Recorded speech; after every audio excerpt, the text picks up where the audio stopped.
അസ്സലാമു അലൈക്കും വറഹ്മത്തുള്ളാഹി. അൽഹംദുലില്ലാഹി റബ്ബിൽ ആലമീൻ. അല്ലാഹുമ്മ സ്വല്ലി അലാ സയ്യിദിനാ മുഹമ്മദിൻ വഅലാ ആലി സയ്യിദിനാ മുഹമ്മദ്. സമ്പത്ത് കുന്നുകൂടുമ്പോൾ, ആരോഗ്യം വർദ്ധിക്കുമ്പോൾ നാം റബ്ബിനെ മറന്നു കളയാൻ പാടില്ല. എപ്പോഴും റബ്ബിനെ നമ്മൾ ഓർത്തുകൊണ്ട് ജീവിക്കണം. റബ്ബിനെ മറന്നുകൊണ്ട് ജീവിച്ചാൽ അവന് ദുനിയാവിൽ തന്നെ അല്ലാഹു തആല വളരെയധികം പരീക്ഷണങ്ങൾ കൊടുക്കും, കഷ്ടപ്പാടുകൾ കൊടുക്കും. മഹ്ശറയിലാണെങ്കിലോ അവിടെയും താങ്ങാൻ കഴിയാത്ത കഷ്ടപ്പാടുകൾ, വിഷമങ്ങൾ അവന് നാം കൊടുക്കുമെന്ന് അള്ളാഹു പറയുകയാണ്.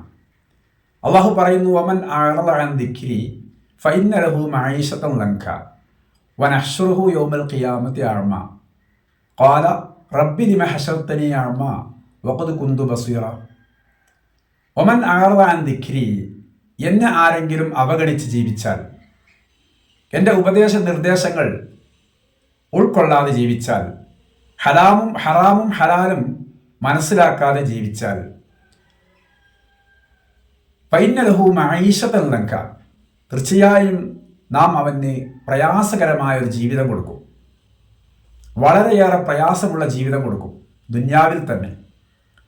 വനഹ്ശുറുഹു യൗമൽ ഖിയാമത്തി അഅമ, ഖിയാമത്ത് നാളിൽ ജനങ്ങളെല്ലാവരും സമ്മേളിക്കുന്ന മഹ്ശറയിൽ അവനെ കണ്ണ് കാണാത്തവനായി നാം ഒരുമിച്ച് കൂട്ടും, അന്ധനായി നാം അവനെ ഒരുമിച്ച് കൂട്ടും. രണ്ട് കണ്ണിൻ്റെയും കാഴ്ച അവന് നൽകില്ല. അപ്പോൾ അവൻ അള്ളാഹുവിനോട് പറയും, റബ്ബി ലിമ ഹശർതനി അഅമ, പടച്ചവനെ നീ എന്താണ് എന്നെ കണ്ണ് കാണാത്തവനായി ഇവിടെ ഒരുമിച്ച് കൂട്ടിയിട്ടുള്ളത്? വഖദ് കുന്തു ബസീറ, ഞാൻ നല്ല കാഴ്ചശക്തിയുള്ളവനായിരുന്നല്ലോ, ഇപ്പം നീ എൻ്റെ കണ്ണിൻ്റെ കാഴ്ച എന്തിനാണ് എടുത്തു കളഞ്ഞത്? അപ്പോൾ അള്ളാഹു പറയും, ദുന്യാവിൽ നീ എന്നെ വിസ്മരിച്ചു, മറന്നു, അവഗണിച്ചു ജീവിച്ചു, എന്നെ നീ ഓർത്തില്ല.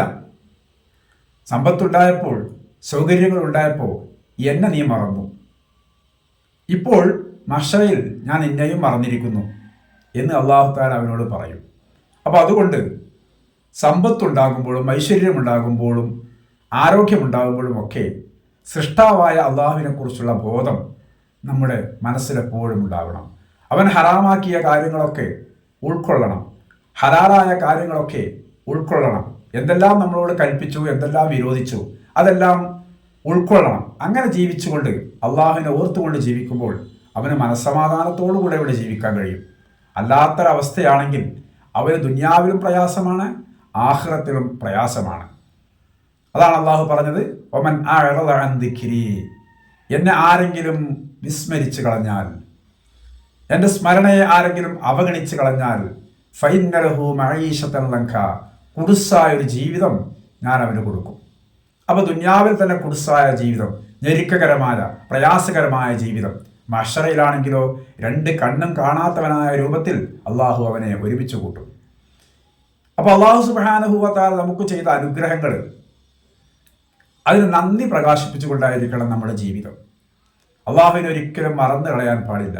നമുക്ക് ആരോഗ്യം നൽകിയവൻ, കാഴ്ചശക്തി നൽകിയവൻ, കേൾവി നൽകിയവൻ, അതുപോലെ ആരോഗ്യം നൽകിയവൻ, അതുപോലെ നമുക്ക് ഊർജം നൽകിയവൻ, ഭക്ഷണം നൽകുന്നവൻ, വെള്ളം നൽകുന്നവൻ, ശ്വസിക്കാൻ പ്രാണവായു നൽകുന്നവൻ, ഈ അള്ളാഹുവിനെ നമ്മൾ ഒരിക്കലും മറന്നു കളയരുത്. എന്ത് അനുഗ്രഹങ്ങൾ നമ്മുടെ മുമ്പിലുണ്ടാകുമ്പോഴും അള്ളാഹു സുബ്ഹാനഹു വ തആല നന്ദിയുള്ള അടിമകളിൽ നമ്മെ എല്ലാവരെയും ഉൾപ്പെടുത്തി അനുഗ്രഹിക്കുമാറാവട്ടെ. അസ്സലാമു അലൈക്കും വറഹ്മത്തുള്ളാഹി.